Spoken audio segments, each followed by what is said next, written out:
General SpaceOper had conquered 17 star systems without breaking a sweat. His Kethmoran forces were renowned across the galaxy for their tactical precision and overwhelming firepower.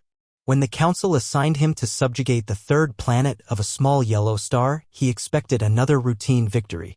The inhabitants called themselves humans and their technology seemed primitive by galactic standards. The first wave should have been sufficient. SpaceOper deployed his standard invasion force, 10,000 elite warriors equipped with plasma rifles and energy shields. They descended upon the human military installation designated Fort Bragg with confidence born from centuries of conquest.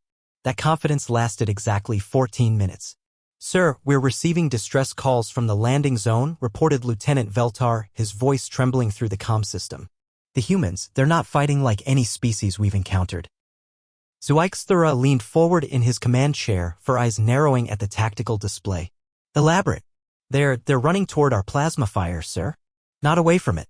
One of them actually grabbed Sergeant Colmesh's weapon while it was firing and used it as a club.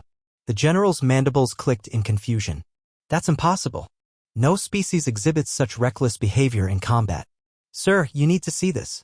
Veltar transmitted the battlefield footage to the main screen.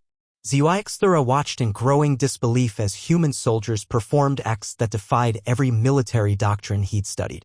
A human with a face painted in green and black stripes was charging through enemy lines, wielding nothing but a knife, screaming what the universal translator rendered as incomprehensible battle cries.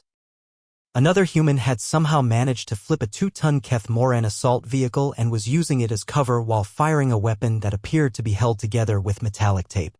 "By the 7 moons of Kethmor," SpaceOper whispered. "They're using their own wounded as bait." On screen, a human soldier with a clearly broken leg was crawling toward a cluster of Kethmoran troops, dragging what appeared to be an explosive device. When the Kethmorans moved to investigate, 3 more humans burst from concealment and eliminated the entire squad with projectile weapons that seemed to fire small metal pellets. "Sir," Veltar's voice cracked, "Squad Leader Thakron reports that one of the humans bit through his armor plating." "With his teeth, sir?" SpaceOper stood abruptly, his 4 arms gesticulating wildly. "That's biologically impossible. Our armor is composed of compressed trilithium."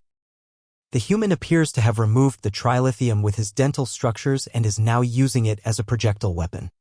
The tactical display showed casualty reports flooding in.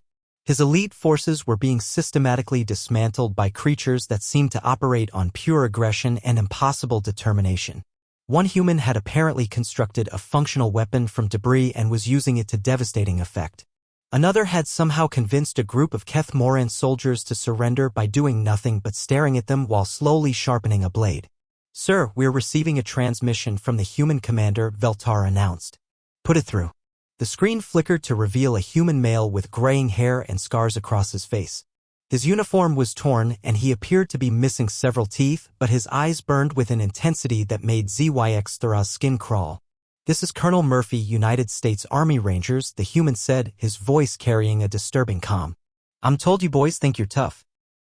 Well, congratulations, you just picked a fight with the most violence-prone species in the galaxy. We've been killing each other for sport for 10,000 years, and we're really good at it." The colonel held up what appeared to be a Kethmoran helmet now fashioned into some sort of drinking vessel. "Your boys fight like they're following a textbook. We fight like we're trying to impress the Grim Reaper. There's a difference." SpaceOper felt something he'd never experienced in 3 centuries of warfare, genuine fear.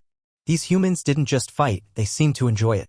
They turned every disadvantage into an advantage, every setback into an opportunity for creative violence. "Sir," Veltar whispered, "what are your orders?"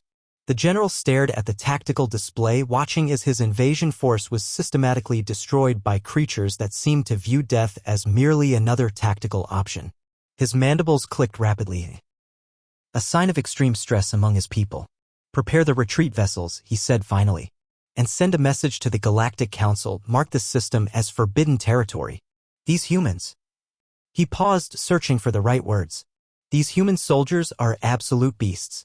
As the Kethmoran forces fled Earth's atmosphere, Colonel Murphy stood in the smoking ruins of the battlefield, already planning training exercises based on the new combat techniques his soldiers had improvised. After all, you never knew when the next alien invasion might arrive, and the Rangers had a reputation to maintain.